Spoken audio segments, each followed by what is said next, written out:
అంబాజీపేట నుండి భాస్కర్ గారు వ్రాస్తూ ఉన్నారు. పూజ అర్చన సమయంలో ఆసనంగా చెక్కపీటలు వాడవచ్చా? పూజలు, అర్చనలు, మంత్రతంత్రాల సాధనలు ఒక 30-40 ఏళ్లుగా చాలా విస్తృతి చెంది ఒకప్పుడు ఇలా చేస్తున్నట్టు వేళాకోళం చేసేవారు. ఒకప్పుడు ఇలాంటి శాస్త్రాలు ఉన్నాయంటే ఆ మంత్రాలు చింతకాలు రాలుతాయా అనేవారు. కానీ ఎవరైతే అలాంటి మాటలు అన్నారో వాళ్ళే ఇప్పుడు వాటి మీద నడిపిస్తూ అక్కడి నుంచి ఒక ప్రత్యేకత ద్వారా జనాల్లో గడిపోవాలి.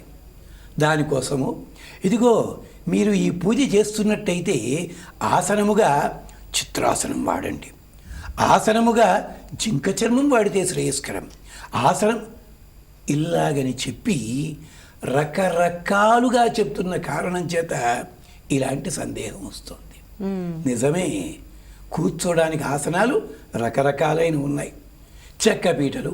మరి పూర్వకాలం ఋష్యాశ్రమాల్లో ఎవడు పట్టుకొస్తాడది? కుదరదు. అక్కడ ఉండేవి దర్భలతోటో జింక చర్మంతోటో. ఇప్పుడు జింక చర్మం కావాలంటే కేసులు అవుతాయి, ఇంచేది గొడవ అయిపోతుంది.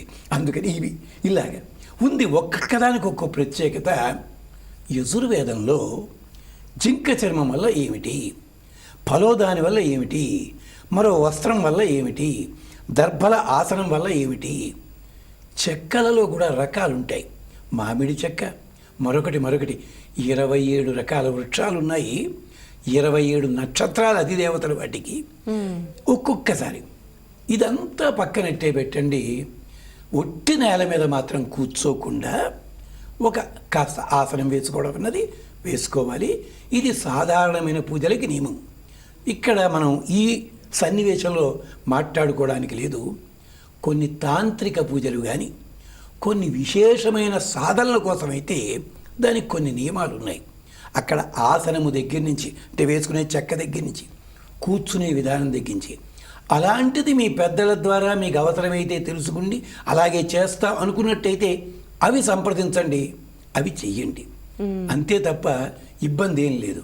అందుకనే మరి పెళ్ళిళ్ళలో చూడండి, చెక్కతో తయారు చేసిన పీట వేస్తారు, లేదండి మాకు ప్లాస్టిక్ కంపెనీ ఉంది పెడతారు, వద్దంటారు. దాన్ని చెక్కతో చేసిన కొత్త వస్త్రం వేస్తారు.